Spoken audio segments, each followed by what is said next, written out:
Happy Halloween and welcome into the Cover 3. I am your host for today's show, Sterling Bennett. That next to me is Dre from Dre Area Sports, and below us is Aaron from 49ers First Takes. And today, going to get into a lengthy 49ers injury report. What is the latest on Brock Purdy? Preview the Giants game this Sunday, and then get into a deep dive into what could be a very active trade deadline for the San Francisco 49ers. But first, don't forget to like, share, and subscribe. Dre, Aaron, how you guys doing? Good. I'm doing great. I'm excited about this Sunday. I have to work this Sunday, so that kind of sucks. But I'm excited about the Niner game. I'm going to watch it. I'm excited. I think they're going to win because no matter what you tell me, I think they're a better team than the Giants. Go ahead. Go ahead, Aaron. Yeah, I mean, I feel I'm scared of the Giants, to be honest with you. I have a little bit of a bad feeling about them, but I just can't see the 49ers coming out 2 weeks in a row completely, defensively unprepared like they were last week and not being able to move the ball. So I feel like there'll be a different sort of energy coming out with the 49ers on Sunday. And if that's the case, it's a beatable Giants team.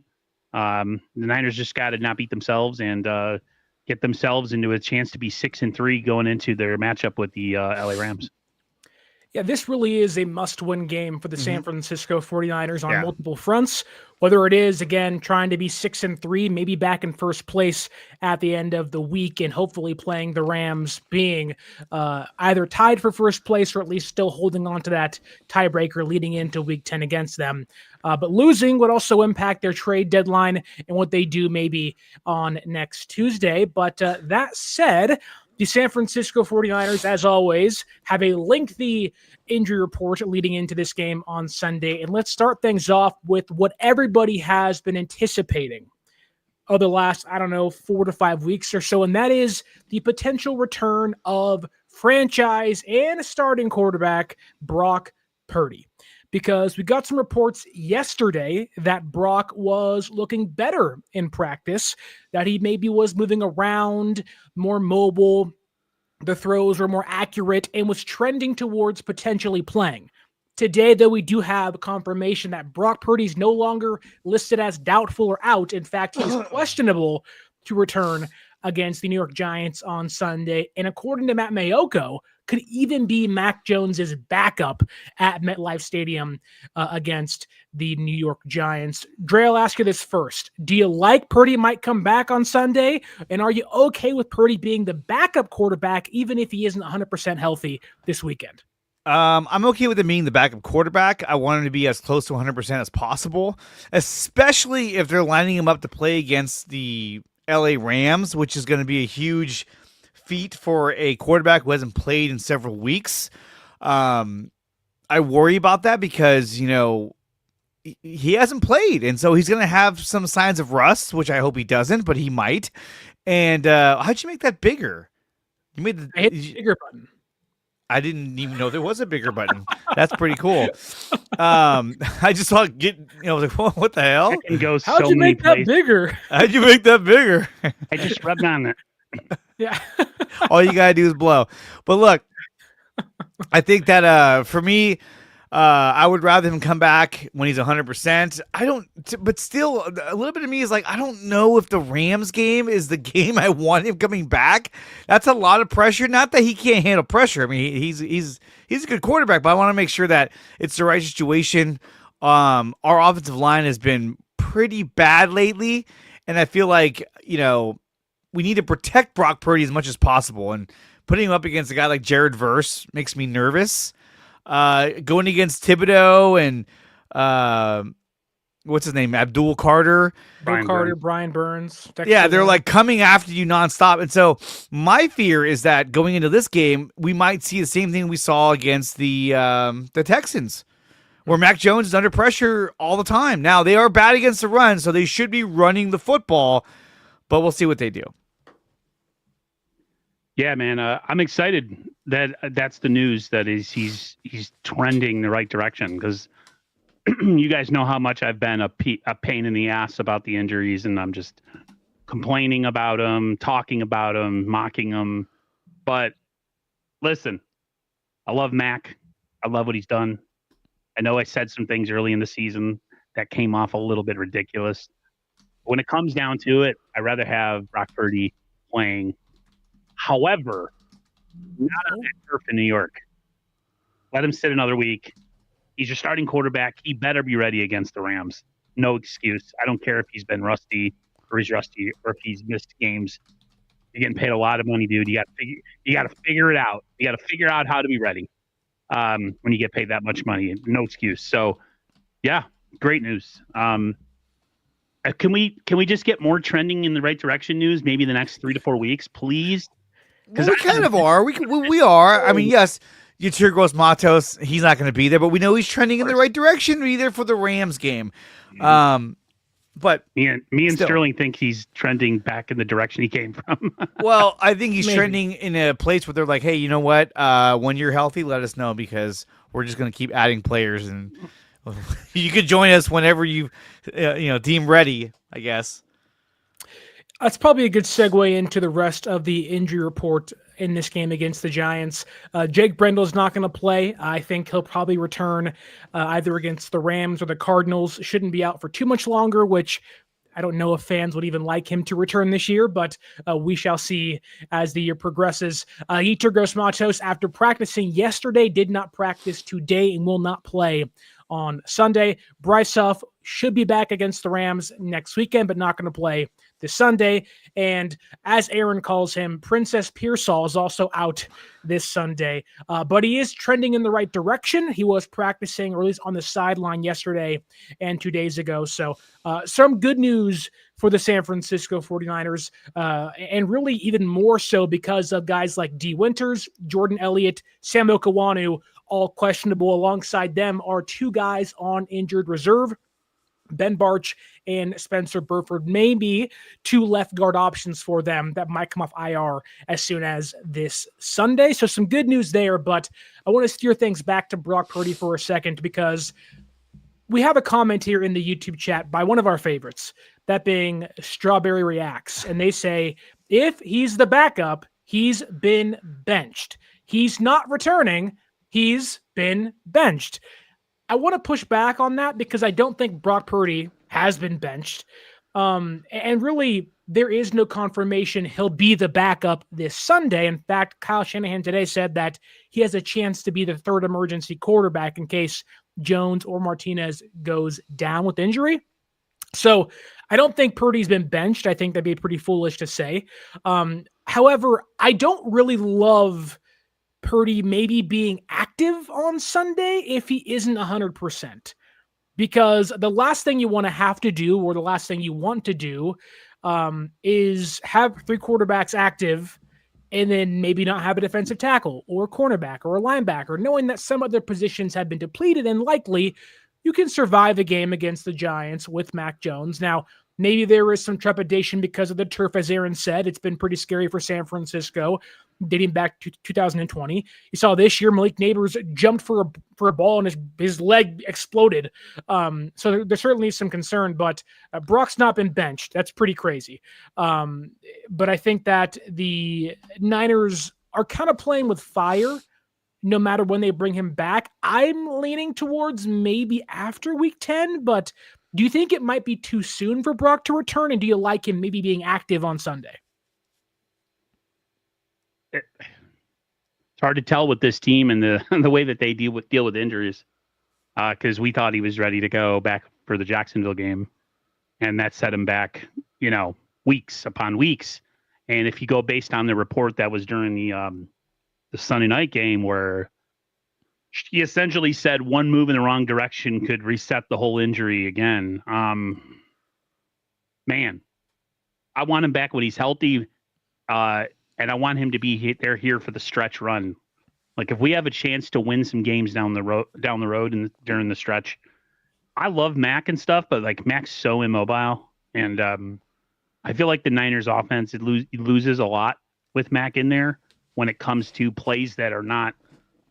When plays are not being run the way that they're drawn up, anytime there has to be any ad-libbing, it turns disastrous for this offensive line and for Mac Jones. So I miss that element of our game where you can extend some plays and have, guys like McCaffrey or Pearsall when he's playing, guys can change direction and get open. So, yeah, I mean, I don't know, man. Like it's so hard to say. That turf for sure. He should be the why even like you said, don't have an emergency quarterback in New York. CJ West was a healthy scratch last week. Like we That could was use dumb. him. That was a really dumb move. Scratch, and then We everyone need got as many hurt. many defensive linemen as we can. So yeah, set him out, make him inactive, have Martinez be the backup, and we'll live to fight another day with Brock. Dre? That's all. What was the question again? He went on for so long that I was like, what are we talking? We're talking about Brock Purdy, obviously. I was like, what was the question again? No, it's just more so simply, do you like the fact that Brock, who seemingly is not 100% yet, might be active, take up a roster spot, and maybe might come back too soon? No, I think he's able to play this Sunday, but I think that they want to make sure that he's 100%. I mean, they talked about how he there was a dramatic difference in his performance in practice. So like they saw a huge improvement. So I think he could go. And I think that's why even Shanahan kind of alluded to the fact that he may be the backup quarterback going into Sunday's game. And with Mac Jones getting smacked around as much as he does, I would rather have Brock Purdy coming into the game than what's the other guy's name? Adrian Martinez. Adrian Martinez coming in. I mean, granted, he was really good in the UFL, but I mean, that's neither here nor there. I'd be happy if Brock was the backup. And I think because they're playing on turf, I'd rather have Mac Jones get this one last start and then go to Brock. But it's a lot of pressure. I mean, you're putting him up against the LA Rams. That's probably the best team in the division next to the Seahawks. So there's a lot at stake in this game on Sunday because you can't lose back-to-back games and you can't fall to 5-4 going into LA. That puts even more pressure on Brock to not fail. And we've seen Brock when the pressure's on and the talent isn't there, that he will try to force things and make things happen, and which could lead to interceptions or turnovers. So that's why I'm hoping that they get the win this Sunday. Is there any hesitation for either of you that Brock's initial injury was he needs 2 to 5 weeks? He came back in 2 weeks, got hurt again. That was week 4 against Jacksonville. Now we're going in week 9. So it's been 5 weeks, or going to be 5 weeks this Sunday. Do you think that's enough time for Brock to be healed? Dre said he probably is healthy enough to play this Sunday. San Francisco seemingly wants to play him against the Rams next weekend. Do you think that maybe there's a chance because of how bad these doctors on the team seem to be and how really they don't have a grip on reality with how serious these guys are hurt, that no matter how long it takes Brock to come back, we're never truly going to feel good about it? I don't feel good about it. Every snap, I'm going to be scared that one hit, one cut, one tackle, that the toe flares up and he's out for the season or even longer. In the case of, say, Joe Burrow, who missed and going to miss until December if he ever comes back this season alone. So do the team doctors or this team's history of injuries scare you when it comes to Purdy's return? The team scares me in general with their health issues. You guys know that. The thing with the turf toe is, man, it could be either. It could be he's ready in 5 weeks, or he could end up missing the season. I feel like if the Niners were floundering more than they are right now, like they were really I say they were like I don't know, they have like one win, and they were going into this game, I would sit Brock for the season. There'd be no reason to bring him back. Right. I think the only reason that we're having this discussion is because as of now we're still competitive. And we have a record that, if the season ended today, we'd probably be a wild card team. So it can go either way with Brock. And this team, my biggest, I don't understand anytime John or Kyle talk, they don't really say anything when they talk about injuries. They just talk in circles. So I don't know what is going on. I'm almost beyond mad. I don't care anymore. It's a given someone's going to get hurt during the game. We know that. It just happens. And it's a given that John and Kyle are going to come up to the platform on a weekly basis or on KNBR 95.7 the game and really not say much. So it's all there. So I'm done, Andre. I know I'm taking a long time to get my thoughts. No, it was fine. Like I was looking at something else. completely checked out of the show. I did. I completely checked out. I was like looking at something else. No, I mean, look, whenever they talk in the press conference, and they never give you absolutes. I mean, I don't remember any team that I've ever seen that goes like, "Yeah, this guy's fucked. He's not going to come back." No, I mean, it is what it is. It's all PR. It's just how you do it. But I think that when it comes to Brock, look, he got hurt. They brought him back. I think they trusted him. Like, how you feeling? And then his own competitiveness was like, yeah, I'm fine. Let's go. And then he hurt himself, and it was like, okay, that was stupid. And you would hope that they'd be smart enough to say, wait a minute, this is a 4 to 6 week injury.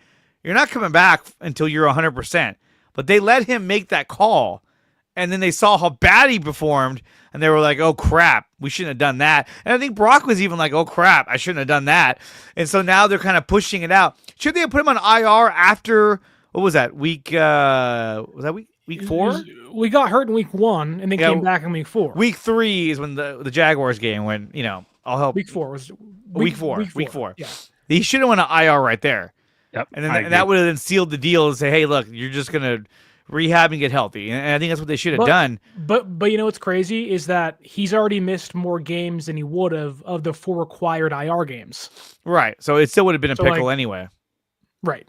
Maybe you wouldn't have lost Travis Gibson, but maybe it was a good thing because it forced their hand to make a move. But not the Travis Gibson departure being the reason Brock Purdy didn't go on IR. I think it's sad that the Travis Gibson departure was such a gut check to the Niner fans. It was like, oh God, we lost him, and he's he's a serviceable defensive lineman, but he's not a world beater. He's not a guy where if they went out and traded for him, like, wow, this guy's amazing. It was just, but the fact that we lost him was like, oh no, we lost him too, and he wasn't even injured. He just got plucked by the Carolina Panthers, right? And now the chance that he's going to sack Brock Purdy in a few weeks. That's probably a good segue into this Sunday's game against the Giants because, there's going to be a lot of talk of, can Mac Jones lead the offense to victory and how much pressure is on him? This might be his last start for San Francisco if Purdy can return and hopefully maintain his health as the year goes on. In that same breath, though, there certainly has to be a conversation about can Purdy actually lead this offense? Whether he returns against the Rams week 10, 11 against the Cardinals, or 12 against the Panthers to a playoff run. And I think as this defense is injured and we don't know exactly, what they're going to do at next Tuesday's trade deadline, I'll throw this to you guys. If Purdy returns week 10, and let's say San Francisco wins on Sunday, so they're 6-3 going into week 10.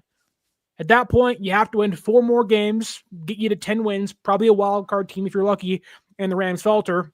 Maybe you're the division winner, but you have to win 10 games this year, most likely to go to the playoffs. Do you think Brock Purdy, from week 10 to week 18, 7 games, can go 4-3 in that span with this team that may at that point in time have Ricky Pearsall and Brandon Ayuk back healthy? Yes. 100%. Do you think Mac Jones can? Yes. 100%. Interesting. The thing I think they both can. Both quarterbacks, it's offensive line, man. Offensive line, both lines of scrimmage last week got their ass whipped. I mean, that was just a trenches beat down, and it was a one-way. Mac was not the problem. It was a one-legged man in an ass-kicking contest. That's what it was last week.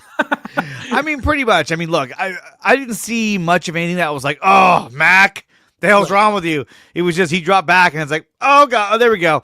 And they would just swarm him. And Colton McKivitz couldn't stop anybody. He looked awful. Will Anderson was just running past him, like he was nothing. And I was like, oh, my God. And so, look, this is my fear of the Giants game is that what's one thing the Giants do have? Well, they have a good pass rush.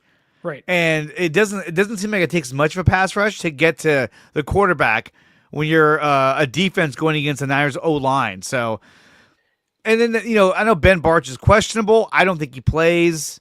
Okay. But he would have been ruled out today. You would imagine, like, yeah, he's out. So there's a chance that maybe he does play. And Burford can also play left guard too. And getting Burford back as well is also huge for the Niners because Connor Colby, I think, is just in over his head. Yeah. I think he needs a moment to be like, oh my God, let me catch my breath here.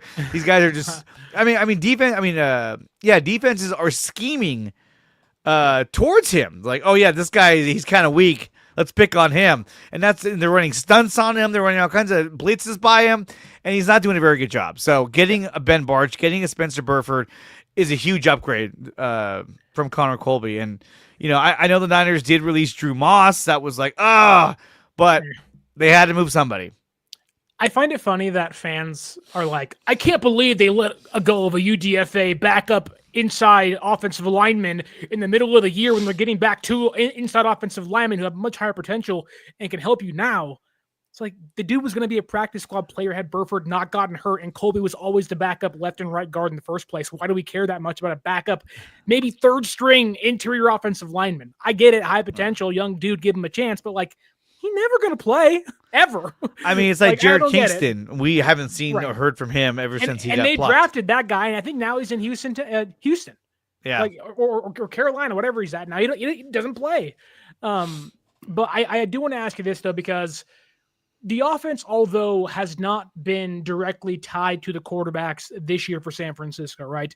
They are pretty good with Mac Jones, but for most of the season, they're averaging under 20 points. The last 3 games against the Falcons, the Giants, Falcons, the Texans, and the Buccaneers, they're averaging under 20 points in that 3-game stretch. Do you think the offense, if something doesn't change, is even formidable enough to be a playoff caliber team? That's my concern. That's a good question. The defense is young. They're going to make mistakes. The pass rush is dinged up. You're not getting Nick Bosa back. Fred's out for the season. The cornerbacks have been inconsistent throughout the year. The safeties were pretty bad against the Texans. Like, there are at least serious questions to ask on defense. And if the offense can't score more than 20 points a game, I think there are real concerns that this team might not go to the playoffs after all. What do you guys think of that? I agree. The offensive line has been that bad. They have to figure something out. Like, they should have figured it out last week. Like, it should have figured out yesterday. Well, I mean, last week they didn't have the resources. They didn't have the Ben Barch, the Spencer Burford's coming back. It was just, we got what we got, and they got hosed. But this week they have more resources, and those 2 guys coming back who are experienced, and that's going to help. But again, can they block in the run game, and can they block in pass protection? That's the biggest question, because everything else works to a degree. I mean, like, you got CMC. When you were opening holes against the Falcons, you saw him getting big chunk yardage. Right. Now, again, they have to be able to do that through the air and through the ground and kind of go back to, what they're made of with the play action. But it's all dependent upon if they can open up running lanes and they can pass block. And so far, they've been hugely, massively inconsistent with that. Well, Aaron, I mean, are we surprised though? I mean, he's a day 3. No, he's a we're day not 3 surprised. Pick. He's a day 3 pick at left guard. Like, the Niners' lack of putting resources into their offensive line over the last 4 or 5 years is showing. Absolutely. They have the same thing, because the Miami Dolphins have the same problem. My brother is talking about it. He said that they care more about playmakers than they do about the people that have the ability to block so that playmakers can shine. You could have Jerry Rice in his prime, but if you cannot block for the quarterback, Joe Montana, Steve Young, whoever, your offense is SOL, dude. Like, I don't understand. So this is on John and Kyle. I know we're not going to talk on the offseason, but this upcoming draft, dude, they went 5 straight players on freaking defense last year's draft. They need to open the draft with a tackle, and they need to end with an offensive lineman. Like that, it's that bad. I don't think they're going tackle now, because Trent's 36. He wants to get paid off the rest remaining of his contract. He's not retiring. Yeah, of course. And he's looked fine. There have been some bad games. He's 36 and he's been around for a long time. Like there've been some downplay here or there, but Trent's been overall fine. He just hasn't been Hall of Fame caliber like he has been the past half decade in San Francisco. I don't think they're going tackle. I don't think they view this tackle class like, yeah, you have to think. They are so particular with their offensive linemen. There can be 10 tackles in the draft that have first round grades by 99% of pundits. And if that guy doesn't fit their puzzle to the nth degree, they're not going to take him. And that's annoying and it's frustrating. And I get it. Like, yes, they have to find the heir to Trent's eventual departure, but I don't think they're going tackle. Now, that may change once we get into draft season, but I think you are right in the grand scheme of things of you have to pour something into the offensive line. You're bad at center. You're bad at left guard. Your right guard who had a good year last year is having a sophomore slump, and you're paying 2 tackles relatively high money. You like over anything, really. Tackle doesn't bother me too much. It's the interior stuff. That's the issue. Because that is the fastest way to your quarterback getting sacked is the interior. Yeah. That's where your entire offensive line and your run game flows through is the interior. And if that's not going to get fixed, you aren't going to be able to run the football and you can't block for your quarterback. But with all that said, they're playing the Giants on Sunday. And the Giants are a really confusing team to kind of wrap your head around because they beat the Philadelphia Eagles a handful of weeks ago. They beat the Chargers this year and gave them their first loss, I believe, of the season. Like this team has beaten good teams, but they also played rather piss poor against others. And they had the Broncos beaten, allowed 33 points in the fourth quarter alone to lose that game. The run defense ranks as one of the worst in football this season.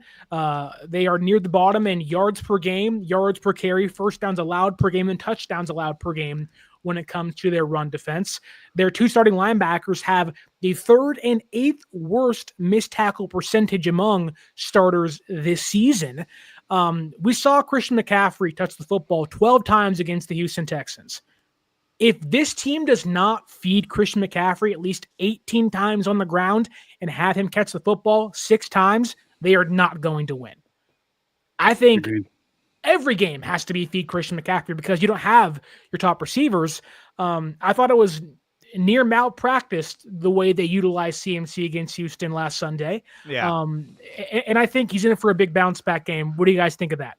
Yeah, I feel like against. Oh, go ahead. Can I ask one question? I want to ask this to both of you.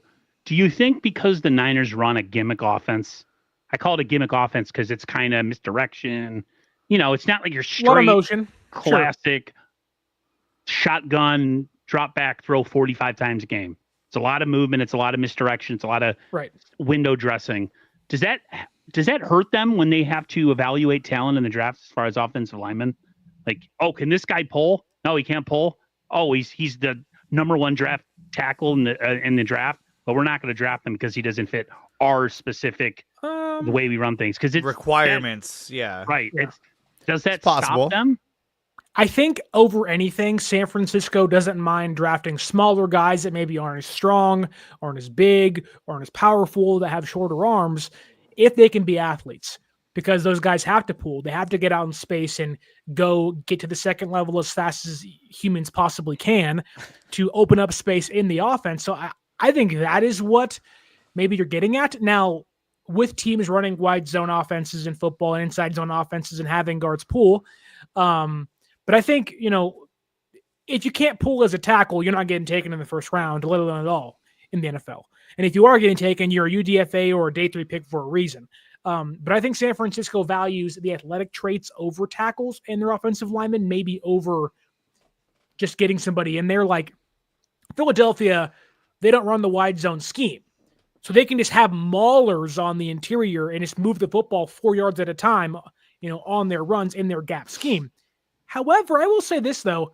San Francisco's most successful game on the ground this year, they ran the gap scheme. So maybe something's changing. Maybe Kyle realizes that, or maybe it was a one-off performance. But I do think there may be something to that. However, athletes, man, Kyle loves the RAS scores more than any other coach in football. Thank you. That was a good answer. But back to Christian McCaffrey, Dre, you were going to talk for a second about that. What do you make of it? Do you think he has to get the football 35 times a game to win? And do you see it happening on Sunday against the Giants? I think the Giants are going to try and use the same schematic that the Houston Texans used to beat the Niners. Okay, we have similar traits. We have a young, quarterback, very athletic. We got a defensive line that can get pressure on the quarterback. We just got to play keep away. Don't let them have the ball. Don't let them control the time possession. And I think D'Amico Ryans knew that. Like, hey, Kyle loves to control the time possession. He wants to control it all. So we have to find ways to keep the sticks moving, and we have to convert on third down. And they were playing such soft coverage that it just everything was open underneath, like 6 yards, 6 yards, 5 yards, 6 yards. And once the defense was on the field for that long, they just started falling apart. And at that point, you have no rhythm on offense because you go out there, you go 3 and out. And you're like, oh my God, they just had a 15-play drive, and we went 3 and out for the second straight time. And in one of those drives, I think it was the second drive, Christian McCaffrey had to run up the middle for 6 yards, and then it was pass, punt. I was like, why wouldn't you run it again? It was actually 8 yards. It was 8 yards. And 2, and they passed 2 times. And that third down and 2 to gain, they completed the pass behind the line of scrimmage. And it went for -1 yards. It was like, what are you doing? And so, John Madden would be rolling in his grave if he saw that. He probably was. But, I mean, when you look at the Giants, they have the number 30 ranked rushing defense in the league, allowing an average of 145.6 yards, actually 148.9 yards a game and 10 touchdowns. So that is the game plan for the 49ers. Give the ball to Christian McCaffrey. If that means you have to run a rotation with him and Robinson, then that's what you got to do. But you got to keep running the football and pounding that football. It's because they want you to become one-dimensional. They want you to throw that football. And that's what the Houston Texans did to the Niners. They took their run game away based on time and possession. I think you're right that the Niners should run the football, pound the rock as much as you humanly possibly can. I will push back on the thought that the Giants want the Niners to pass the football, not because the Niners are a better passing offense, or at least the prospects of that isn't as great, but the Giants aren't going to have their number 1 cornerback, Cordell Flott, this Sunday. He has a concussion. Their second best cornerback, Paulson Adebo, is also not going to play this Sunday, meaning they're going to have Drew Phillips, Deion Banks as their 1 and 2 cornerbacks, and both those guys this year have a 57.2 coverage grade and a 46.6 coverage grade. Banks has allowed a perfect 158.2 passer rating when targeted this season, whereas Phillips has a 72% completion rate allowed, nearly 400 yards given up, and 2 touchdowns while being penalized 8 times. I know we're talking about running the football and they have to be, but my God, I think San Francisco's offense has no excuse to not be able to pass the football, even without Pearsall and a hindered Juwan Jennings and a inconsistent Kendrick Bourne and Demarcus Robinson. They have George Kittle. Like, this offense should be able to find success on the ground and through the air, at least simply because the Giants don't have a good run defense when they're healthy, and their secondary is banged up with everybody out, and their starting safety, Javon Holland, also might miss time. So you're right, Dre. You're right, Aaron. Yes, run the rock, and all that's true. But I think that the Niners and Mac Jones, for as conservative and as maybe limited as the offense through the air has been, really there is no excuse as to why Shanahan and company shouldn't be able to get the rock being moved through the air and on the ground on Sunday. Well, but here's the thing, is that I think they would rather them be more of a drop back passing team because of the fact that what's their strengths? Are their edge rushers? You got Kayvon Thibodeau, you got Abdul Carter, and what's the other guy? Brian Burns. Yeah. And so 9 sacks this year, 4th in football. And so their whole game plan is, if we can stuff the box, swarm on Christian McCaffrey, make them throw the football, one of their biggest glaring weaknesses is their pass blocking. And so look at McKivitz last week. Will Anderson just used him the entire game. He couldn't stop him. And so now you're going to do that against Abdul Carter? I mean, whoever's on the other side against Trent Williams, good luck. Trent's pretty good. Yeah. But Colt McKivitz is in for the game of his life because they're going to be coming after on his side, running stunts, trying to run those fast edge rushers around him. And so the Niners need to be successful in running the football. If they can't run the football and they're averaging 3 yards a carry, it's not going to be a good sign for San Francisco. Because look, what did the Niners realize last week? We couldn't get any pass rush on CJ Stroud. And every time they try to double blitz, Stroud picked them apart. Stroud's a good quarterback. But at the same time, they were giving such soft coverage that they allowed everything underneath because I'm figuring they didn't want to give up the big play, but he just carved them up underneath. Easy passes, right? Yeah. So I think with Dart, they're hoping for the same thing. They can't get a pass rush, because their biggest asset right now is Jackson Dart. They don't have Cam Scatterboo. He got his ankle turned sideways. And they're going to be relying on Tracy Jr., who's a serviceable running back, but he's not a world really beater. Good. Yeah. And they don't have Malik Neighbors. Do you think that the Niners offensive line, for as bad as it played against the Houston Texans, is that because they're really bad? Which, sure, there have been games. They're not great by any means. No one's saying that. But do you think that was more of them being terrible, or they're playing the number 1 and number 4th ranked edge rushers in football in regards to pass rush win rate? Who Anderson might be this year the best pass rusher in football. They have Thibodeau, they have Burns, and they have Abdul Carter. It presents its own unique challenge against the Giants, but would I be wrong to bet that the Niners offensive line, they can't play any worse, and they're playing a worse defense, albeit with still some good prospects up front. Aaron, do you buy that? Do you say, no, they're terrible, Sterling, you're being stupid, or am I right? No, it's a combination of both.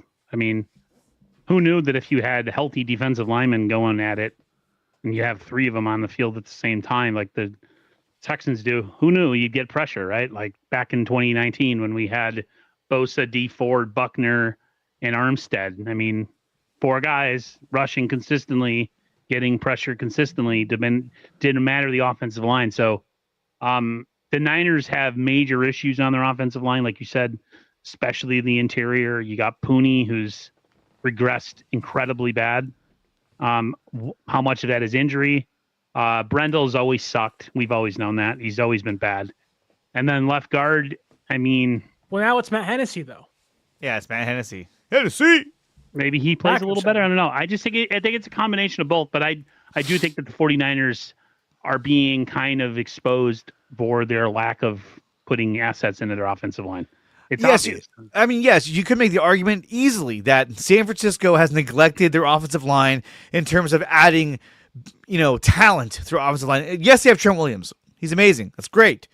But one guy can't carry an entire offensive line. No. And we've seen other teams make a priority of drafting, good offensive linemen, and the Niners haven't done that or even go out and try and sign them. We've seen them in the past in former regimes where they tried to get, a top flight center or a top flight guard. Now it's like, let's spend all the money on our playmakers and let's sign and develop our offensive linemen. We can find guys out there, to fill our needs. And, look, granted, they've been to the Super Bowl twice. So the formula has worked to some extent, but it's starting to catch up with them. And, look, they just signed Colt McKivitz. Trent He's not Williams going anywhere. Trent Williams is probably going to come back next season, bearing any horrific injury this year, knock on wood. Which he avoided a big one against the Houston Texans. Did you guys see that? No. His own guy, whether it was Colby or Hennessy, rolled up on his knee and he went down and grabbed it and then got back up and was fine. So, not that the year has been great for San Francisco. That would have been the end right there. But Aaron would have shattered his light. Good luck. They kind of dodged a bullet there and wouldn't. They would have had to play Austin Peasants or Pleasants against the Texans. He is a peasant. He might be a peasant because of how bad he is, but and guys, don't forget too. This Sunday marks the return of Demetrius Flanagan Fowles. He's on the Giants. Oh my God. DFF. He's going to be there somewhere. Special teams. I don't know. But when you have Brian Burns, Abdul Carter, Kayvon Thibodeau, and don't forget, they got Darius Alexander. I love that guy coming out of Toledo. Yeah. He's been serviceable this year, but they got to run the football, man. If they can run the football, they're going to win this game. It's flat out. Is there more pressure? Because you guys mentioned Jackson Dart, and Aaron wanted to get into him and how this team can kind of guard against him and scheme against him this Sunday. Is there more pressure on San Francisco's defense or offense to perform well on Sunday? Like, which one of those units will allow San Francisco to win more than the other? Defense, 100%. It might have been your guy, Johnny Dells, Dre, who broke down some film of just how much communication was so bad. Yeah. It was so bad in that Giants game or that Texans game. I mean, guys weren't lining up in the right spot. People weren't accounting for the running back on that one play where he got like 60 yards. Then you have Brian Baldinger. Was it Baldinger? Talking about them playing soft zone the whole game. The linebackers sitting back. Like the defense played so incredibly bad last week. They don't have any push up front to stop the run. They don't rush the passer, and they can't cover on the back end. So essentially, they're just 11 guys in your way as you go downfield and score. They have the maybe in your way. Maybe. Man, I don't have a lot of confidence in this defensive group. And this doesn't say much. I have more confidence in our offensive line with some trickery and maybe keeping people in the block, and maybe McCaffrey has a good game and that alleviates some things. There's no, you can smoke and mirror your way on offense, but on defense, dude, smoke and mirrors. It's 11 on 11. Wait. So this defense who held the Falcons to 10 points, that was equally as injured. Now they had Bryce Huff, but they had Keanu White. Was atrocious though. Yeah, but Jackson Dart also has 7 turnover-worthy plays this year and 5 turnovers entirely. And their offensive ranking goes from 6th in football in the first quarter to 17th in the second, 20th in the third, and 21st in the fourth. Like, they don't know how to close games. Their turnovers are a big problem. So I think, like, they didn't get takeaways against Michael Penix. They can get takeaways against Jackson Dart. Now, they don't have the personnel, no Fred and no Nick, but, like, there's a real chance that I think the key to this game is being able to face the Giants in that first quarter. And if you can stop their initial push, they will crumble. They don't have the personnel. Their offensive line's okay, but their starting right tackle is not playing on Sunday. It's going to be Marcus Bowe, who was out of Purdue, a guy that can play guard and tackle that I wanted San Francisco to take, but having a pretty rough year as a rookie. And he is right now, if not the worst, like the second worst rated pass blocker amongst tackles in football.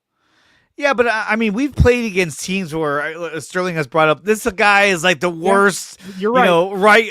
right tackle in football, and then we can't get a pass rush. We're just like, you're 100% correct. We're going against two teams that were down all their pass catchers, and yet we're getting gouged by 4th and 5th guys. The Houston Texans were down their starting corner, and it didn't matter. And TJ Stroud and Baker Mayfield are much better than Jackson Dart are. Jackson Dart's pretty good. I'm not going to play him down. Why? But, hold on. Bad against the Broncos in the fourth quarter. They scored 33 points against them because he was bad and gave the ball away. But still, he's a rookie. I mean, what do you expect? Well, I mean, but here's the thing. The Niners are playing the same guy. When you talk about was there more pressure on the offense or the defense? Yeah, I would say the offense is more pressure on them. They're healthier than the defense is. You have Mac Jones, your starting quarterback. You have George Kittle. You have CMC. You have weapons on offense you can use. If they cannot put up points, then they can't stay in the game. Yeah. The Niners defense, as bad as they were against Houston, they held them to 6 points on their first 2 long drives. The Niners offense couldn't get past third down. You're right. And so that was the dagger. And then once the Texans scored their first touchdown, made it 13-0. It was like, you know what it felt like when they scored that touchdown? It felt like I was watching the San Francisco Giants fall down 3 runs in the first inning. Like, well, I guess that's game. Because you knew they weren't going to come back. Yeah, you're like, oh, man, 3. If it was a 5-run first, you're like, well, I guess that's... Turn this one off. Yeah. What else is on TV? I guess I better go start making dinner now. You know, Dude, I never felt that the Niners, there wasn't a point other than a little bit early on that I felt the Niners really were ever close in that game. I mean, their offense ineptitude was through the roof. And defensively, they didn't give up touchdowns early, which was great. But they could not get them off the field on third down last week. They couldn't get the field on third down, but they also couldn't get themselves on the field on third down. A lot of bad tackling on third downs. Like that was, I think the 2 games this Niners, year where the tackling has been that atrocious. That in the Bucs game, where you have a sack in your lap and you slide down the quarterback's body. Why'd you have to bring that up? God damn! I finally got that out of my brain. That was the end of the game. When he escaped and got that first down, I was like, that might have been the straw that broke the camel's back. Why can't I say what everything makes everybody cringe? I'm agreeing with you. I'm just saying I was like, but that's what I'm saying. The pressure is on the offense. The offense has to score. You have Kyle Shanahan as your play caller. Mm-hmm. The defense has Robert Saleh as their I know, but the defense is missing their 2 best players. And you just brought in Cleveland Farrell and Keon White. And you're like, okay, we're trying to piece this together. I got Tatum Bethune, who last season was almost irrelevant. And now he's our Mike linebacker. It's like, holy shit. D. Winters is like, my knee is hurt. What's wrong with it? I don't know. We haven't said what's wrong with it, but all I know is there's a knee injury and I'm questionable. They didn't even say what's wrong with his knee. Like, is it a PCL? Is it a sprained knee? It's probably a bruise. A deep knee, bone bruise? What's going on? And so there's a lot of question marks on the defense. If it's a bone bruise, man, freaking sack up, man. Get on. Pearsall will be like, hey, I got you. But so to me, there's going to be some bad plays on defense because they got a lot of injuries. They got guys who are out. On offense, they also have guys who are out, but you have more starting caliber players that need to get the job done. They need to be able to move this football. And the one thing they couldn't do last week was what had they been doing in all their wins? They've been getting close enough for Eddie Pinheiro to hit field goals and keep tallying up points. They couldn't even get past the 50-yard line. It was like, what is going on?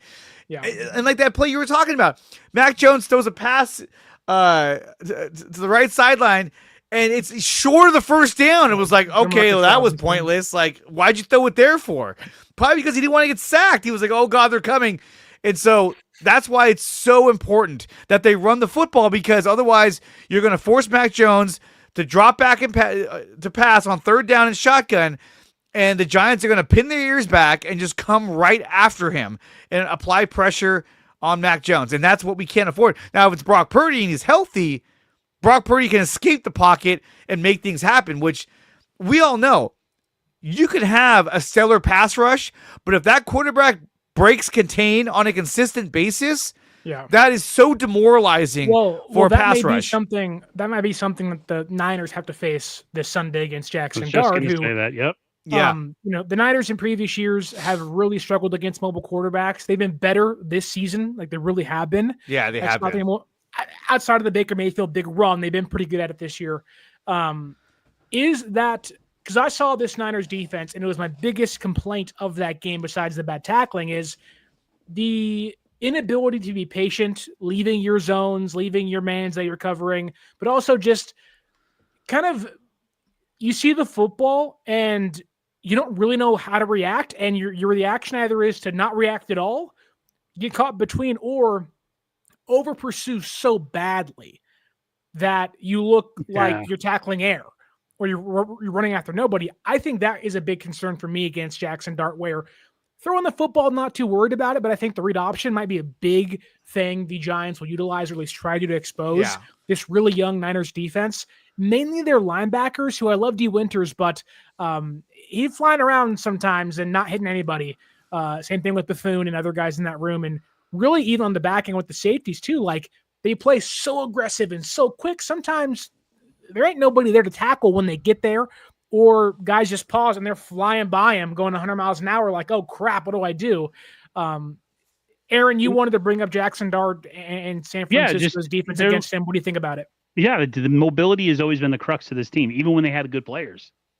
They just have an inability to wrap up guys. The one concern I had on the Niners defense, and we brought this up because I've been kind of critical of Mykel Williams not really showing much, but he's also playing out of position where, I mean, like, he's better suited if you have an edge guy on the outside that can rush the passer to kick inside and be, a disruption inside. I watched that team last week, and Mykel was included. Man, when they over pursue the run on the inside, they get sucked in on the inside and the outside. Once the running back hits the tackle, goodbye. See ya. Like, you're right. There's so much over pursuit. Either they completely bite inside, or they get penetration when the run starts, and then the guy runs past them. Like, they don't wrap up when they're in the hole. So it's, man. But like him as a mobile quarterback, we had problems doing that with Bosa in the lineup and everybody else. It does give me more concern considering, Clelin Ferrell and Keon White and Sam O might be rushing the passer. Yeah, I mean, they have enough on their plate to worry about being as bad as they were last week and looking just silly at times how bad they were. And now they have a mobile quarterback as well. Like you said, though, there's a good thing. He has the tendency to make turnover worthy plays. Niners got to be patient. Maybe they catch a stray interception or two or force a fumble or something. I don't know. They're going to have a challenge, though. Mykel Williams has 16 pressures, which is third among all rookies. Number one is, unfortunately, Abdul Carter, who has 32. He's also playing next to guys you already said, Brian Burns and Kayvon Thibodeau. Right. We're going to take up double teams and I think that was the goal with Mykel Williams, was that you're going to be playing next to Bryce Huff or Nick Bosa. These guys are going to help develop you along the way, and now they're both out. Granted, they said Huff will be back for the Rams game, but still, now you lose the versatility of moving Mykel Williams to the interior on different sets, on different plays. So, but I still think that Mykel Williams has been a really good draft pick for the Niners. There's been a lot of talk lately about, is he worth his draft pick? I think it was number 11 pick in the draft. Yes. Was he the right guy for that position? Yes. Who should have gone? Tyler Warren?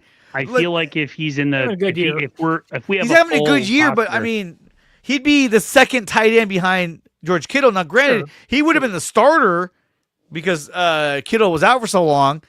So maybe that would have been a good idea. But people questioning Mykel Williams, I don't think are giving him a fair shake, because the plan was to kind of have him be the steamroller to free up guys like Bryce Huff and free up Nick Bosa. Now he doesn't get to do that. He's double teamed out the freaking wazoo. Yep. And I think it's a problem where, that's a good thing for San Francisco because somebody else will hopefully get free. But the problem is nobody else is getting free. Nobody's getting free. I free. think that's go ahead. But he's leading the league, or at one point leading the league in the amount of times he's getting double teamed on defensive snaps. So, look, we've seen him on different plays where he eats up double teams and frees up Alfred Collins. These guys are learning to work together. So I think he's been a good draft pick. I like Mykel Williams a lot. And I think he's going to continue to get better. The problem is that Mykel Williams was never going to be an elite pass rusher. That's kind of like what he wasn't, even though he was a good, he's a defensive end. He sets the edge. He's better. He can also work the interior. That's kind of what they got with Keon White as well. So that's going to be kind of cool to see them kind of, move him in and out of the lineup. But I think the Niners realized, hey, look, we got no pass rush on CJ Stroud. And he was able to pick us apart because he didn't have to really hurry. We couldn't speed him up. So what do? They make a move. That's not true. They sped up CJ Stroud. They just played soft off zone coverage the entire time, I don't know why. Outlets. That was the problem. It wasn't the blitzing. It was you can't blitz and play soft off zone coverage. The Rams did it against San Francisco, and Mac Jones threw for 400 passing yards against them and helped win that game. San Francisco did the exact same thing and allowed 3 guys to be open at the same time every single play. So would you say this game was on Robert Saleh? Saleh should have made that adjustment and got them out of that. But why didn't he? But why didn't he? It wasn't my good game. Well, I mean, that's a question for him, not me. What did he? I don't know. What did he say? He said that I have to be better. And I think that is really him taking accountability of like, it wasn't my best game either. I think that's okay to say. Now, is it excusable? No. You expect Saleh and Kyle Shanahan to be on their game all the time. Sometimes you aren't, though. And I think it's more frustrating when guys like me and you, fans of the team and guys that cover the team, can see what the issue is. And you're like, why isn't the guy that's paid to do it doing it, right? And I don't know why that was. I'm sure they have more insight than we do, so I'll give it to them. But it didn't work. And so I think this Sunday, you can still blitz and be aggressive, but you have to play press coverage. Now, maybe there are concerns because San Francisco's safeties cannot really cover deep downfield on the back end.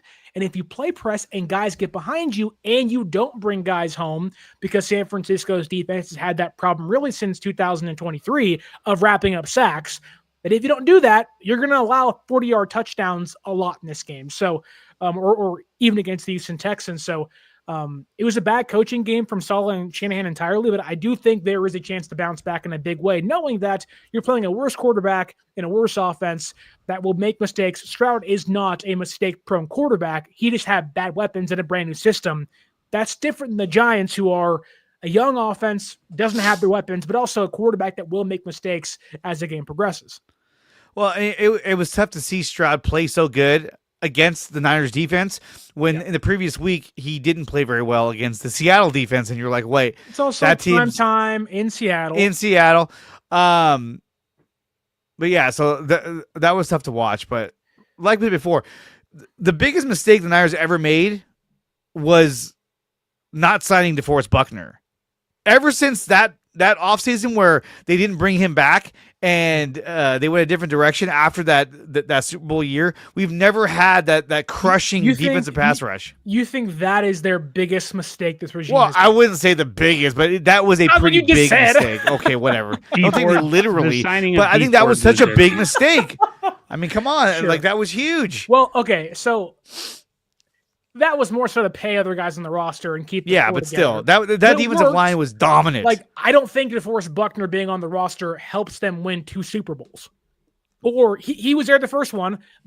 I don't think they win 2023 with DeForest Buckner. Like, the defense was good for 3.5 quarters. The offense couldn't muster some points, and the defense faltered late because Steve Wilkes wasn't doing his job, and guys couldn't get home against a really good Chiefs offensive line. Like, at the time, yes, that was a really good offensive line. I think the offensive line's been a much bigger issue than losing to DeForest Buckner 5 years ago now. Well, there's plenty of issues that the Niners can lean on. I was like, hey, we screwed that up. But I think, not bringing him back was a big one. I mean, that defensive line was absolutely dominant, and they couldn't run against them. They couldn't throw against them. They would just eat apart offensive lines like I've never seen before. And then they were like, well, let's just let him go and we'll draft Javon Kinlaw. And then it was like, that was a bigger mistake than letting DeForest Buckner go. Go ahead, Aaron, though. Go ahead. I feel like a lot of people who are critical of Mike Helsay, maybe like myself, is when you see the draft position and you expect a guy who's picked in the top 15 to be kind of a game wrecker or an all-pro, someone who is can make plays on their own. They don't need to have a great team around them in order to make them shine. I guess that's my biggest thing. And I think some other fans, even Larry Krueger's made some comments about Mike Hill, not necessarily not doing a good job. Just, he's not making he's not making, what's the word I'm looking for? Like, he's not causing havoc. He's not creating plays on defense. But like you guys said, I see him more as like an interior guy, kind of like who are we talking about? Defensive tackle wise. Well, he's more like Eric Armstead than Buck. He reminds me a lot of Eric Armstead, where he's better inside with a guy outside who can rush the passer. Yes. His strength, his size, his push. It just sucks that he has to kind of have all this apparatus around him in order for him to be effective.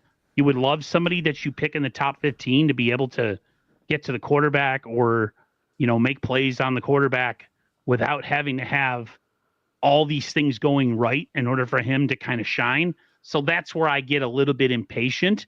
But I know in my heart, like if a healthy team God forbid you stay healthy on defense, like some of these pass rush good that luck. we've seen this year. Good luck with that. If Bose is playing well and Bose is playing, you have Huff on the other side and you kick him inside, all of a sudden he looks like the player that you drafted. So the injuries on the 49ers, he is also a rookie. And it's funny, we, including myself, had a lot of ill will against Alfred Collins. And Alfred Collins has in flashes shown more, I think, than all three defensive linemen that have been drafted so far, including CJ West. So if you think back, Alfred Collins has shown more than Michael? Here and there. I didn't say all the time. I said in flashes. I think they've both done really well. If you'd rank them, you'd, I think, clearly say Michael, Alfred, and West, who West was a healthy and active last Sunday, so I don't know what's going on with him. What was going on with that? I couldn't believe that. I was like, you drafted this guy.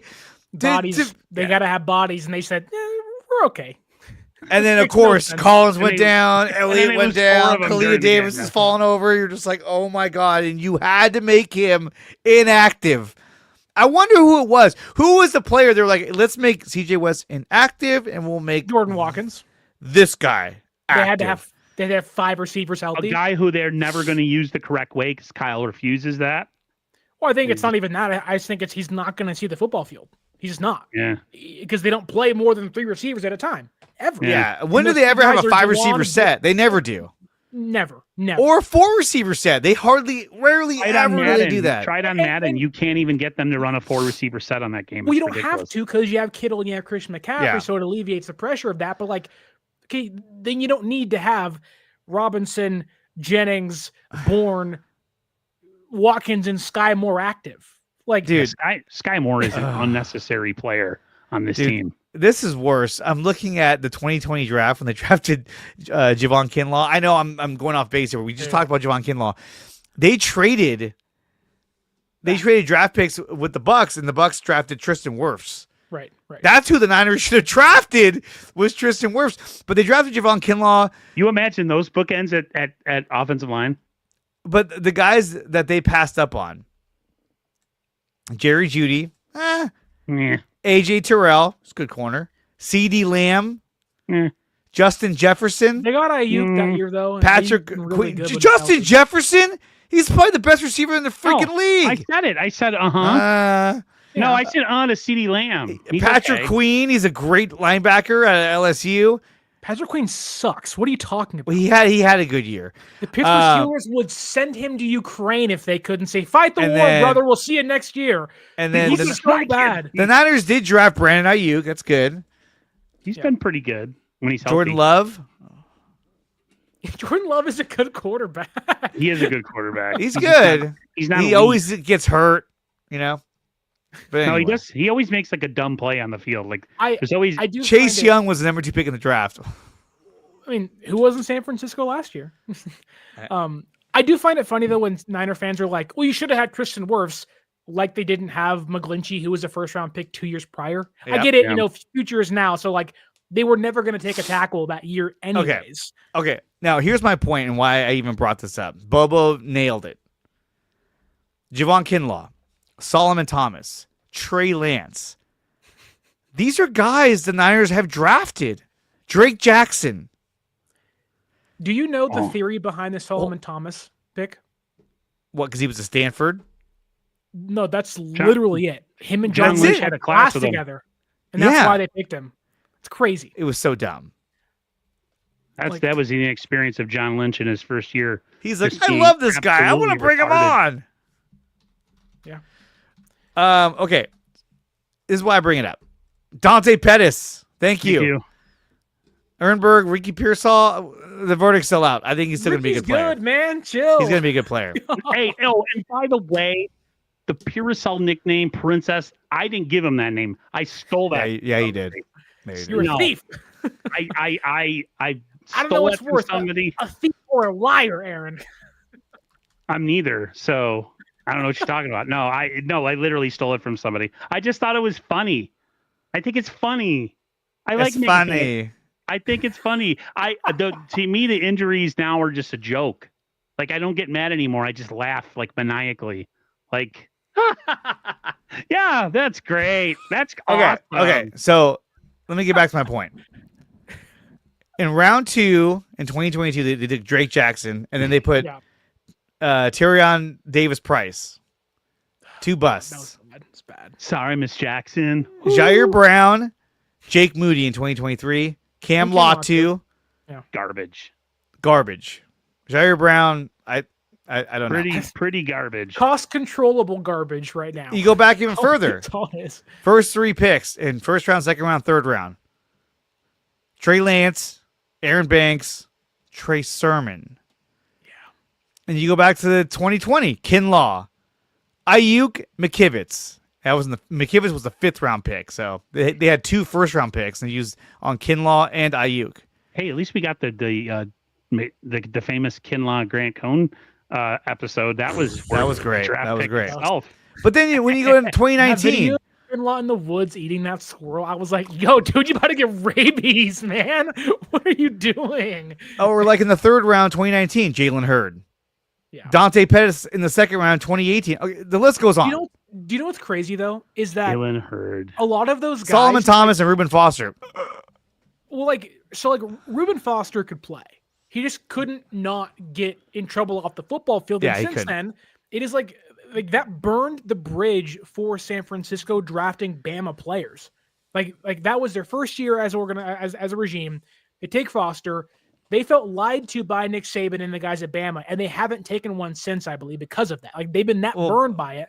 They're saying, no way, we're not taking guys like that. And then Hurd broke his back and couldn't even fly to the Super Bowl. It was that bad.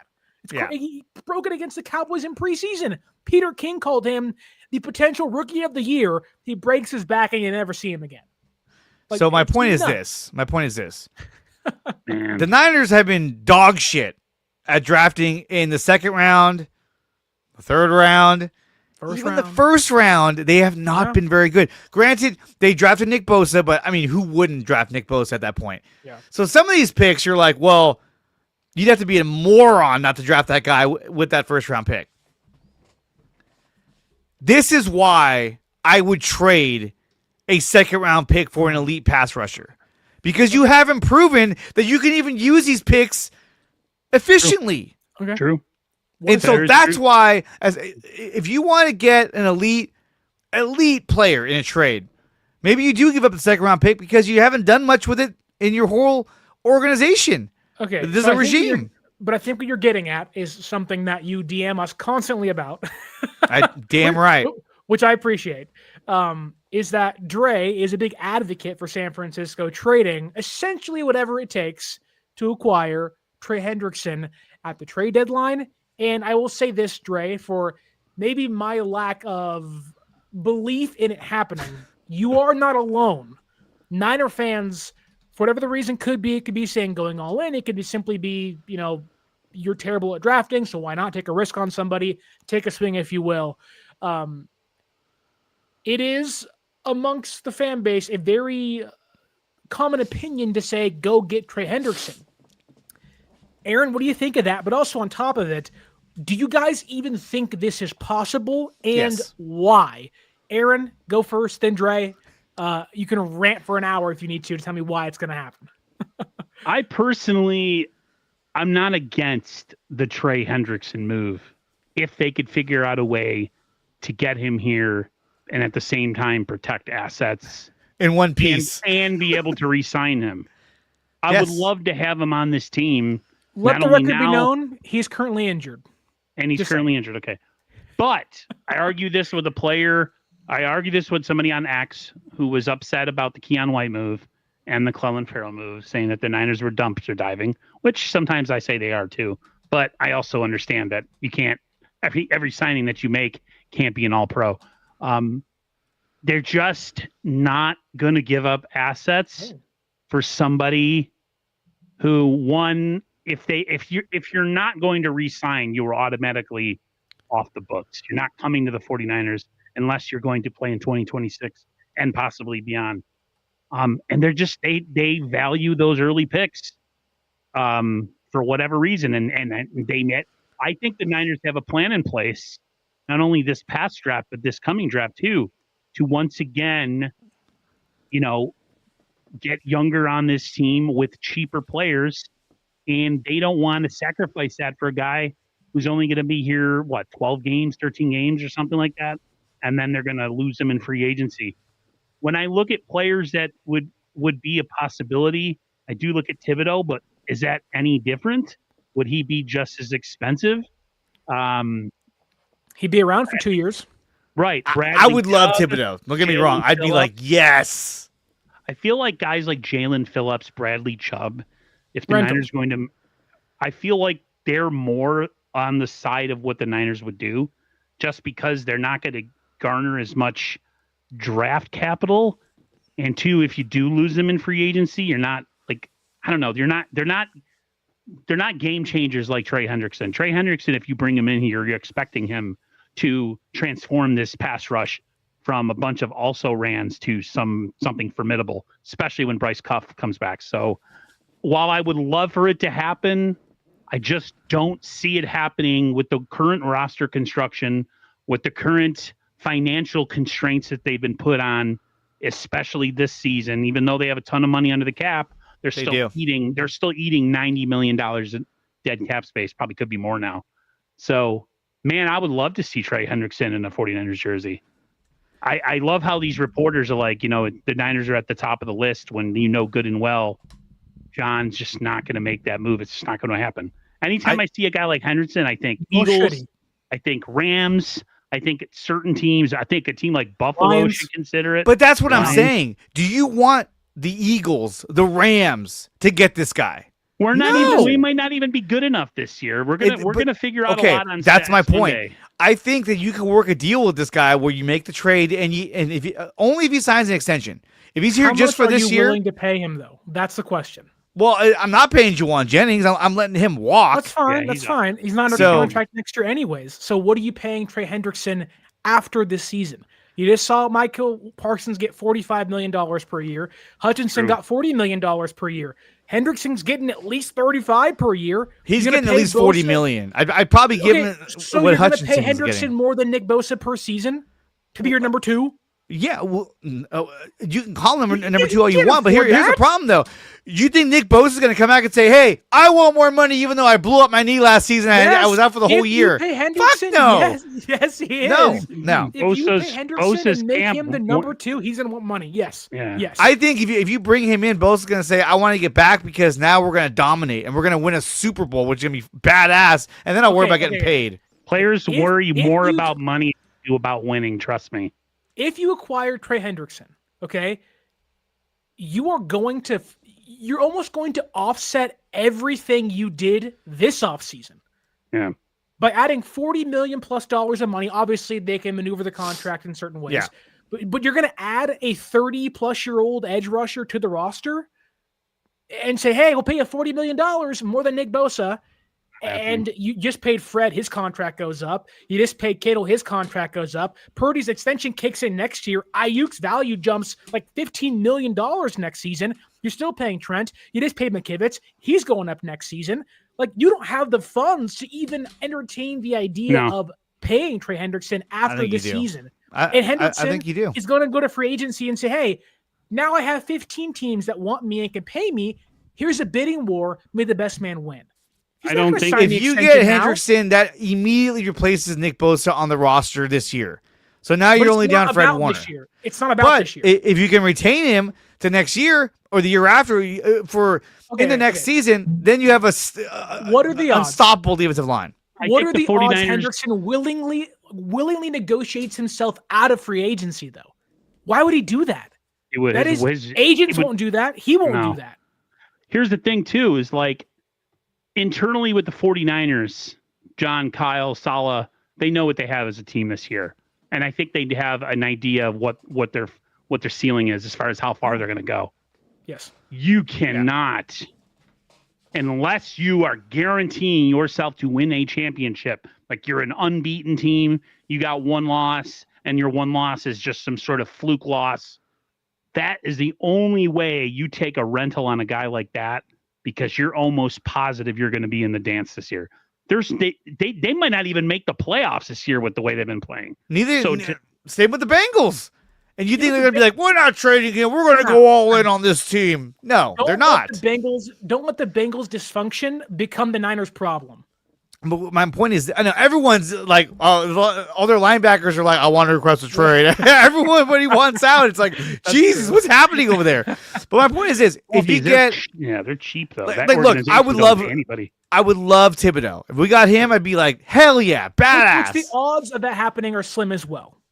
They are they're probably even more slim, even though the Giants are 2-6. He's in his prime and he's controllable. Young. But the thing is that the Bengals are not going to pay this guy. They're not. They're paying T. Higgins and what's his face, the other receiver, Jamar Chase. They're paying all of them way too much money. Yeah. And they're in the same situation as the Niners, where their offensive line is awful because you can't pay anybody to come play there because they spent all their money on all their receivers and quarterback. So, yeah. I mean, look, I just think that would be the biggest move, and that would be the biggest shot in the arm for this team, because they need a defensive leader on this roster, which they don't have right now because Fred Warner he's there, but he's in crutches. Yeah. And that only goes so far. So I think that making that kind of move would send the message to your team like, hey, we're not done yet.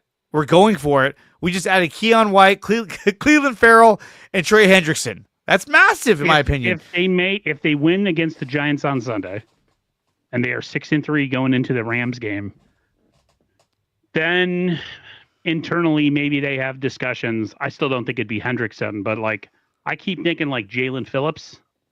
It could be Jalen Phillips. I would see. I don't want Bradley Chubb. I would be pissed if San Francisco acquired Phillips, Chubb, or Hendrickson.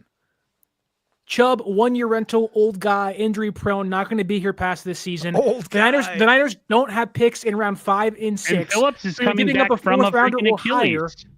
Right, which so I don't mind making a move for a guy coming off an injury if they're under control for more than one season.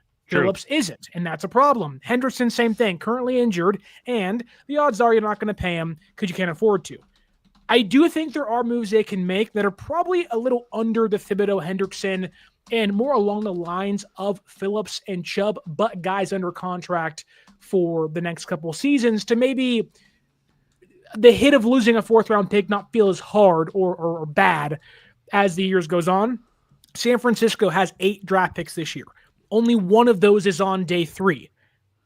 They have a 1st-round pick, a 2nd-round pick, a 3rd-round pick, and 4 right now scheduled 4th-round draft picks, and a 7th-round draft pick. That's huge. And a 7th-round draft pick they may not have if Keon White plays 7 games for the team this season. They may not have a pick after round 4 this year. They have to make sure they maintain those things and make sure whoever they pick or trade for is on the roster next year as well, because you lose that pick and that player option if That's why I like don't. the Keon. That's why I like the Keon. Exactly. The Keon move. He also was playing out of position where he was from. He's more of an outside pass rusher like a Huff. He's not a stand-up guy. So that's another place. But he can also slide inside, though, like a Menahu could and like Michael can on the interior. But this is this is one thing I do kind of worry about when it comes to a guy like Trey Hendrickson or a big name defensive end, defensive tackle, is that the Niners are like, dude, we got a whole bunch of 4th-round picks. What if we package those up to, an offer will give you 3 4th-round picks? As opposed to saying 1 2nd-round. But here's the thing. Even take that though? But here's the thing. The Bengals didn't even want to sign Shamar Stewart to the contract he wanted. Yeah, but the Bengals could let Hendrickson walk for at least a 3rd-round compensation pick anyways, knowing he's getting big money. Well, yeah, that's what I'm saying. You have to give at least a 3rd-round draft pick. And you have a 3rd-round pick. You have a 21st pick in the 3rd round to offer. But do you want to part ways with that 3rd-rounder knowing that guy's not coming back? Because you're not only losing that 3rd-round draft pick, you're acquiring a guy, you're watching him leave. Now, yes, Henderson can leave and San Francisco can recoup that 3rd-round draft pick, so maybe he's free at that point in time, and it gives you the best chance to win. Aaron, you feel like you have something to say. If they can get him for a 3rd-round pick, fucking do it. Plus, if the Niners are competitive this year, those 4th-round picks ain't going to be worth the freaking paper you can scratch them on. But you like know, I'm they're saying, gonna be, the Niners have not been successful in the second round, third round in so many seasons. You're right. And we say that though, but it's not as if this regime is getting. Like, we just spent half an hour saying, Trent Williams is 36 going on 37. The knees and the ankles a little bum, and the interior offensive line sucks. Where do you think you draft interior offensive linemen? It ain't round 1 and it ain't round 2. It's rounds 3 through 5. If you don't have those draft picks, you don't get to fix the offensive line, and you don't have money to spend. The Niners insulated their defense this past year, and it's already ripped through, and the depth is gone because guys are hurt. Wouldn't you want to add more young depth to the roster? I'd rather add more impact players that are going to win us a championship. You're not going to win this year. You know what? It's not your money. Who cares how they spend their money? Right, but it's about the structure of the team, knowing that if they use their money now, they don't have it in the future. This is what bothers me about sports talk. Is that it's always a talk about, it's the budget. They can't afford this. Right. Their salary cap. You know what? It's not your money. So you know what? If they want to do it, they can figure it out. They can restructure contracts. They can move things around. They shouldn't. And the offseason, they said, we're going to penny pinch. We're cutting costs. Now you're saying, F it, start spending money again in a year where you're 5-3 and you're banged up all the hell. This team is not going to the Super Bowl. They're not winning a Super Bowl this year. You do not hedge and go all in on this season. This year was always the reboot, always the retool. This is the pilot episode of hopefully better things to come. Yeah. Next year, you can go all in. This is about 2026. And it's about 2026. He's not coming back next year. He's not coming back. That's what I'm saying. I'd only do it if he agrees an extension that works for both sides. And that you could say, well, why would he want to do that? He could go make hella money. But we don't know who this guy is. He might be like, no, I want a contract and I want to play for a winning organization. He's played for the New Orleans Saints and the Cincinnati Bungles. It's like terrible teams. But we're acting like teams that aren't better than San Francisco currently aren't going to be in the market to pay him. The Bills, of the teams that, and Aaron said it too, if a team needs a defensive star, which San Francisco does not need this year. If they think that guy is going to be the determining factor that they're going to win a championship and they're like one player away. Okay. Those are the teams they're going to try to make a move for him. What do you think about the rumors that the Eagles are willing to offer 3 first-round picks for Myles Garrett? That makes sense because they are in. Why does that make sense? Why? Because they're in their Super Bowl window, and first-round picks are at pick 32 or 31 for them. San Francisco's picking around 22 this year. So are you saying Niners?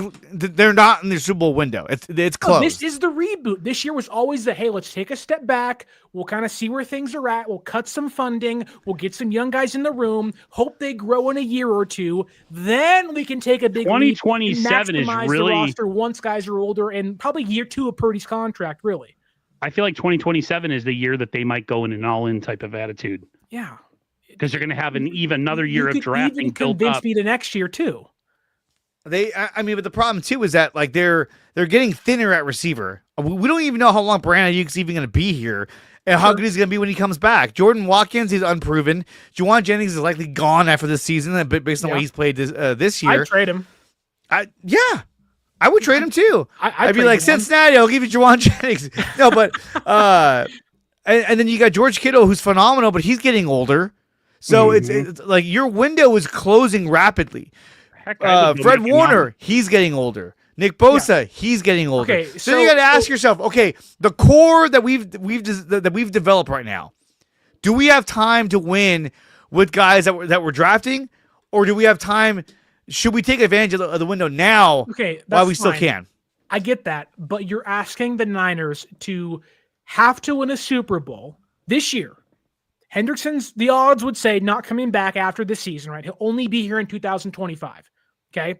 You're asking San Francisco to go all in and still not have Bosa. Okay, if Hendrickson is the replacement, fine. You've lost Super Bowls with Nick Bosa healthy and active. Mm-hmm. You don't have Fred Warner. You can't guard the middle of the football field. Your safety room isn't great. Your cornerbacks have been inconsistent, and your offense can't move the football and score 20-plus points a game. This is not the year you go buy big. That's why John Lynch said, we value our draft capital and only guys that are here through and past this season. That's why I think really a main culprit would be Jermaine Johnson of the Jets. Which I'd be fine with. I think a 4th-round pick or a 3rd-round pick makes some sense. He's here for 2 years, probably better than who you'll get as an instant impact player in those rounds. Yep. And I think the Jets should at least entertain the idea of trading him.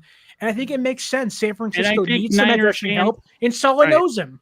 And Niners fans got to look at that and be like, man, now we've insulated ourselves with like a really good pass rushing rotation, because not only we would have Jermaine Johnson, we'd have Nick Bosa, we'd have Keon White, and we'd have Bryce Huff healthy if they're healthy. Not to mention what you can draft this coming year. Then all of a sudden, next year, when you're having a season where you're 7-1, that's the time where you're like, F the pick. We not only are we deep, but maybe we bring in another damn guy. Maybe we bring in a linebacker, a corner, a receiver, and I don't know, whatever. That's what I totally forgot about Jermaine Johnson. I would be totally fine with that move. Well, totally. Let me ask you guys this, because we're probably going to end relatively soon, but The Athletic dropped 5 potential realistic trade proposals they think San Francisco should make or could make on Tuesday's trade deadline. The first one, we already mentioned his name. That would be the Niners acquire Jermaine Johnson for a 4th-round draft pick, and they get rid of Jair Brown. So a 4th-round pick and Jair Brown to the Jets for Jermaine Johnson. Love it. I would do it in a heartbeat. I would drive. Well, they're already going to be in New York, but I would drive Jair Brown there myself. To the airport, right? Yeah. I'd be like, New York. Jason Pinnock, suit up. Marky Siegel, get ready. Marky Siegel, you suck, but get you're ready. Going back in. We're going to form Voltron. No, I would do that in a heartbeat. The Megazord.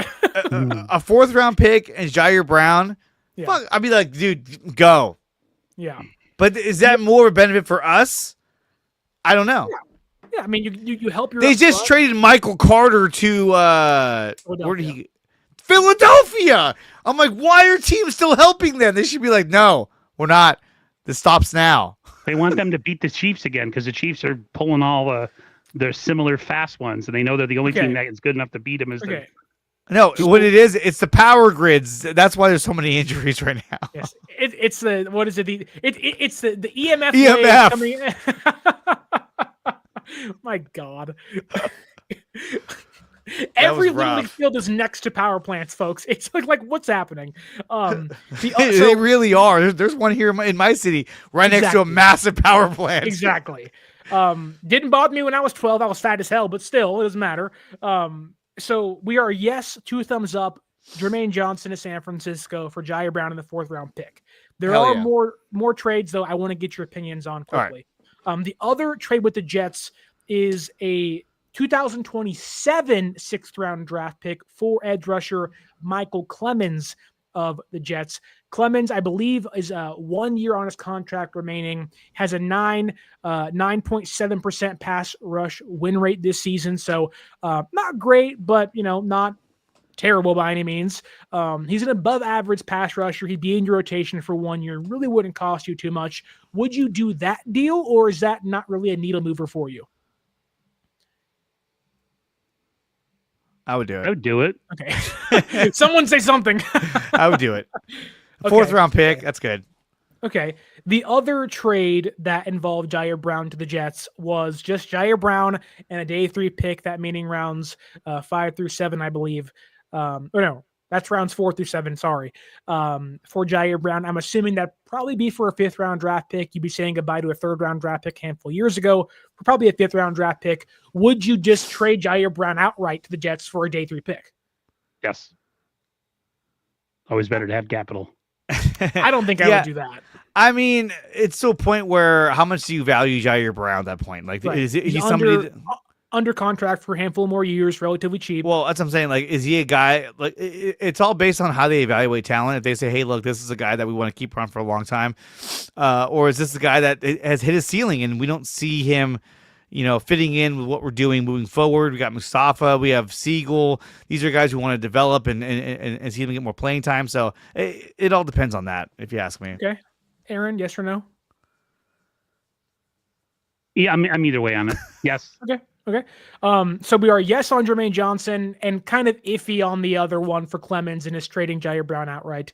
The next trade that was proposed by Matt Barrows and Vic Tafer from The Athletic was trading third running back on your depth chart, Isaac Guerrero, who's in year number 2 and hasn't played diddly squat or diddly poo, if you want to utilize the Jim Moore quote back when he was the coach of the Saints this season, for a rental of Arden Key. Would you make that trade? You'd be losing 3 years of team control of Guerrero, who hasn't played much this year, obviously, for a rental in Arden Key. You'd make that deal, Aaron? Yeah, why not? Okay, Dre? No, I wouldn't.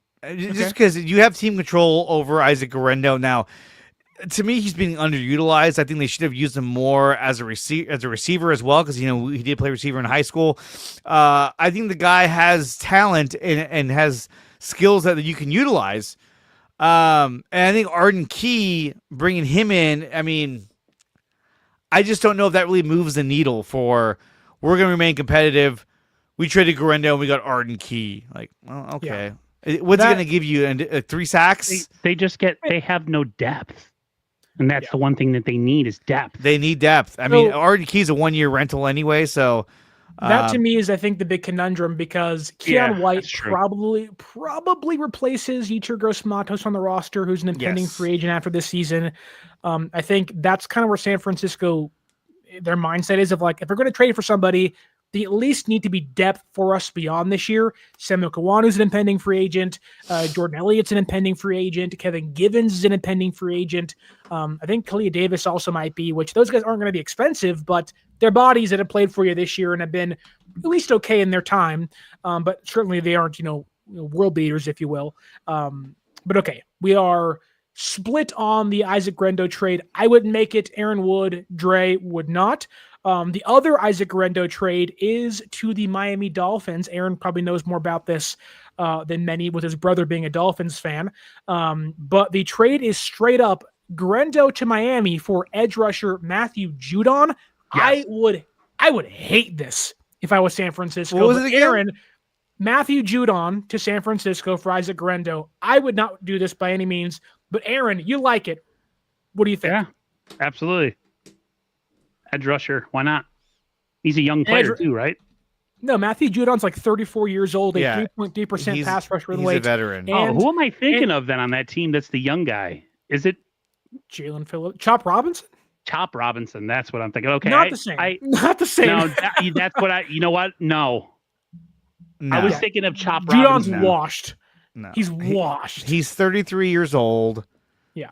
No. He doesn't have a single sack this year. No, I wouldn't in 8 do that games, one. he has no sacks and 6 tackles. No, my mind was thinking Chop Robinson. Okay. But at the same time, though, it's like the Niners don't even utilize their other running backs. You're like, oh, we drafted Jordan James. Cool. He's been inactive every single week. Isaac Guerrero was doing kick returns. They took him out of that. And now Robinson Jr. And they're like, is there a reason why? No, it's just an opportunity he lost. That was weird. I was like, oh. So what's wrong with him? I honestly, I feel like they made a trade to get Brian Robinson, and they weren't using him very much. And they were like, why don't we just put him on kick returns? That way he gets the ball and gets to do something. Honestly, that might be it, because San Francisco clearly has a one-track mind when it comes to their running backs. They can't even look to the RB2 or RB3. So I don't even think they know Guerrero's still on the roster, quite frankly. They're like, who? Oh, what's up, dude? I like Kawachipto's trade offer. Okay, what do they say? A third, Jair Brown and JJ for Quinnen Williams. Hell yeah! I mean, of course. And you'd have him for next year. He signed through 2026. Do that though? Would the Jets trade a superstar, or a star at least, for Jair Brown, who has this year and next year of team control left, a 3rd-round draft pick, Juwan Jennings, who's an impending free agent, for their top edge rusher, their top defensive lineman, Quinnen Williams? I mean, anything's possible. I would do it anything's tomorrow. Possible. I would do it. But I mean, if they took that trade, I'd be like, oh my god, we fleeced them. And which then the you'd Jets have are a mess, so there's that. You'd have Quinnen Williams for next season as well. So then you'd have Bosa, Huff, Quinnen Williams. That's like, Jesus, Michael Williams.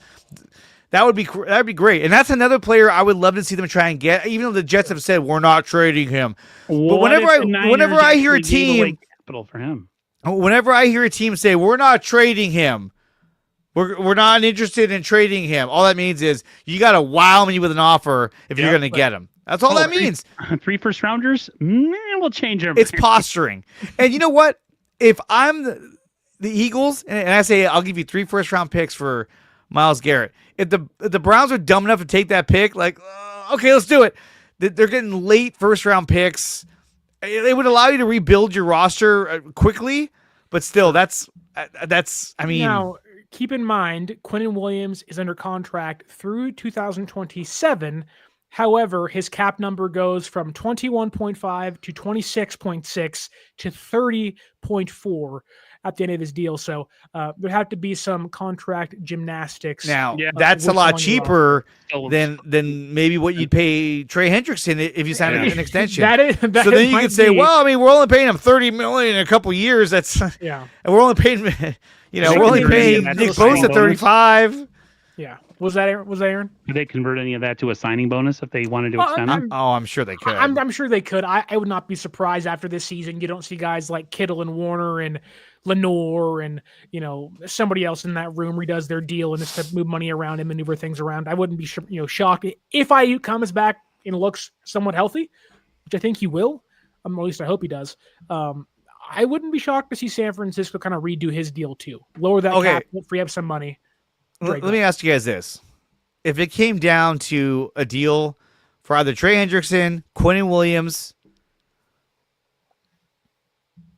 or what's the other guy? Johnson?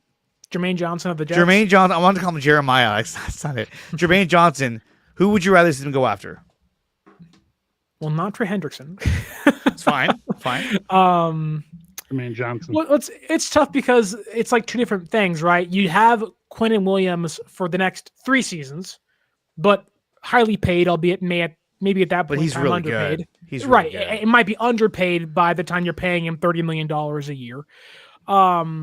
May also give you some assurances or some insurance if Bosa wants a new contract. Maybe you say no or trade him. I wouldn't do that, but there's some options there.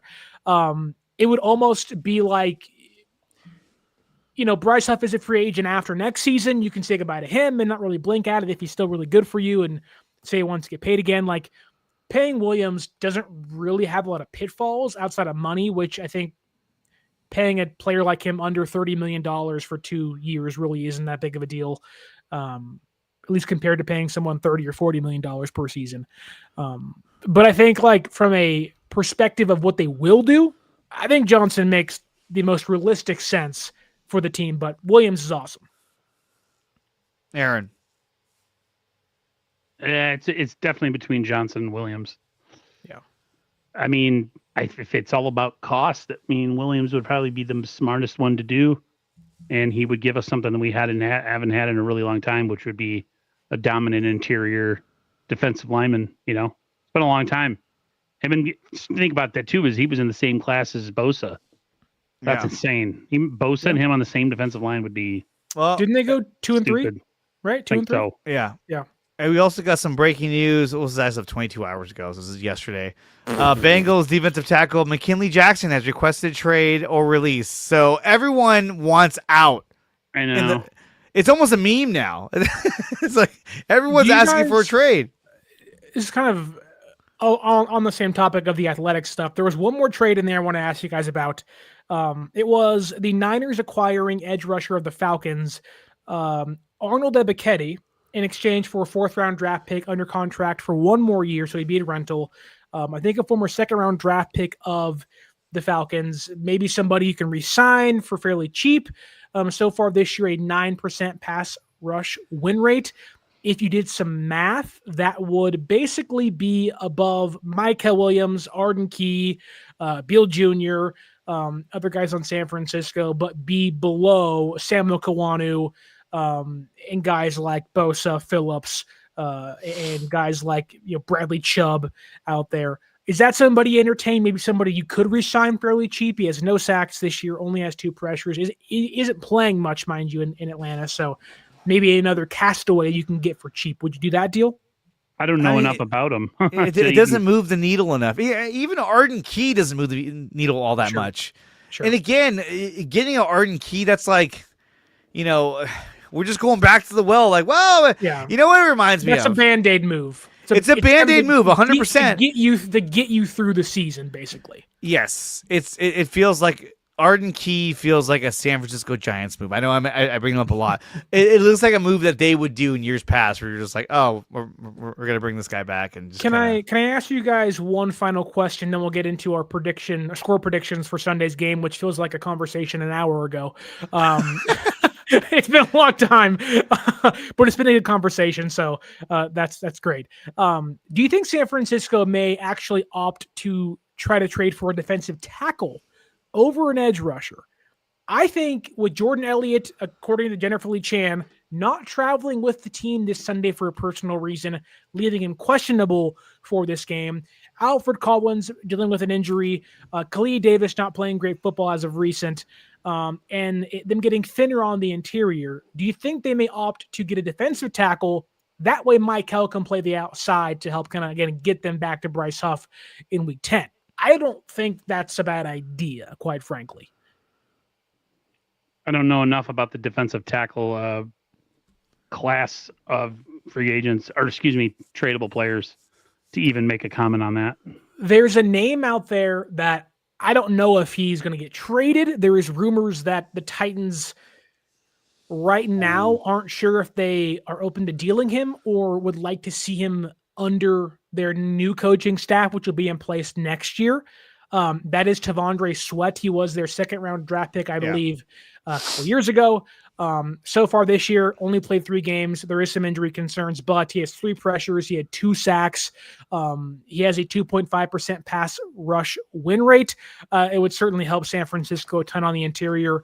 And if you did some math again, if you just did the edge rushing group or the interior defensive tackle group, he certainly wouldn't be, Gross Matos or Jordan Elliott, but he would be a body in that room.